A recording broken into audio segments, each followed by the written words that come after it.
From Wish TV and the All Indiana Podcast Network, this is the Daybreak Drive-In Podcast with Wish TV's Scott Sander. A Wish TV News 8 update. From Wish TV, I'm Drew Blair, in for Scott Sander with your Daybreak Drive-In for Wednesday, June 15th. Slight improvement at the pump, where you can find relief from the heat, and closer to COVID vaccines for the youngest. Next.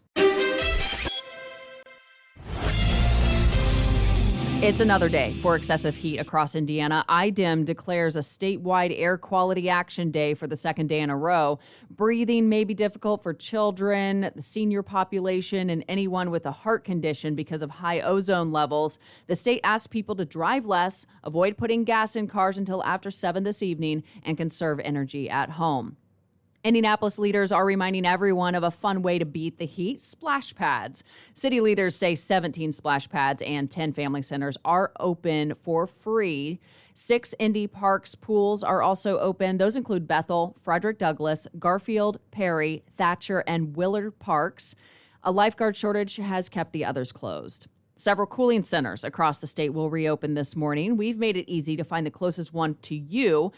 If you go to your wishtv.com on your phone, you will find this story in the As Seen on Wish TV section, and we've gathered a full list of locations with times and addresses.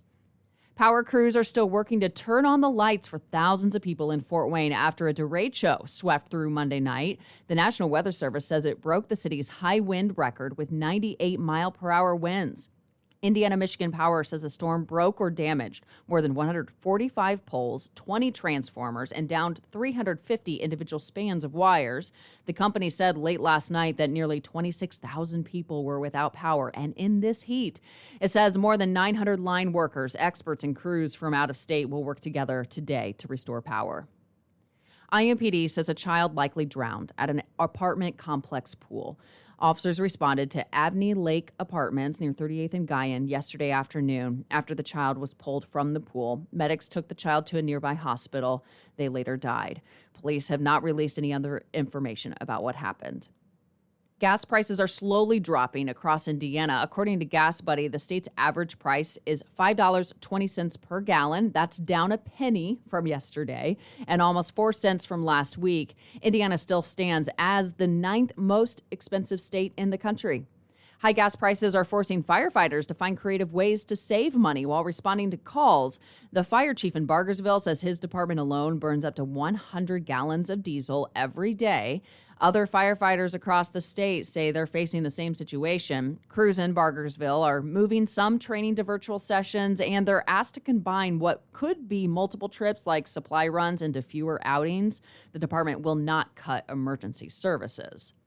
Today, the FDA Vaccine Advisory Panel will consider authorizing Pfizer's COVID-19 vaccines for children 6 months to 5 years old. If a vote passes, the CDC will then decide if it agrees. Recent documents from the FDA show that both vaccines are safe and effective for children. The White House has said vaccines for young children may start being available next week. In yesterday's discussions, the panel approved Moderna's vaccine for emergency use in 6 to 17-year-olds.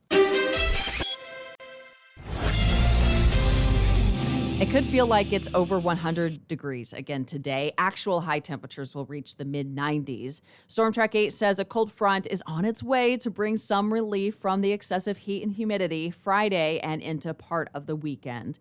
Thank you for checking in for Wednesday's top stories from Wish TV. I'm Drew Blair. This is the Daybreak Drive-In Podcast with Wish TV's Scott Sander. A Wish TV News 8 update on demand. For even more, on demand and on the go. Connect with Wish TV on Facebook at wishtv.com and on the free Wish TV mobile app.